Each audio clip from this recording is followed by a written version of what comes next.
Hey there, welcome to How to Login. I hope you all are doing well. Today you will learn how to create an account on Airbnb. Before I start this video, be sure to subscribe to this channel and do not forget to click on the bell icon. So let's begin. First of all, go to your web browser and type airbnb.com in the search bar and hit enter. Now click on the sign up button. Click on sign up with an email button. Here, enter your email address, first name, last name, password and your birth date. Click here if you want to receive updates via email. Now click on the sign up button. Click on accept.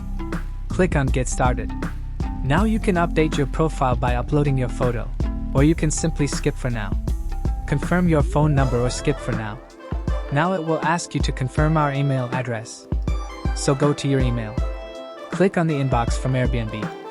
Now click on the confirm email button. Now you are all set. You can now start exploring Airbnb. So guys, this is how you create an account on Airbnb. I hope you guys liked this video. I will see you in the next one. Thank you guys for watching this video and make sure to subscribe to this channel and don't forget to hit the bell icon.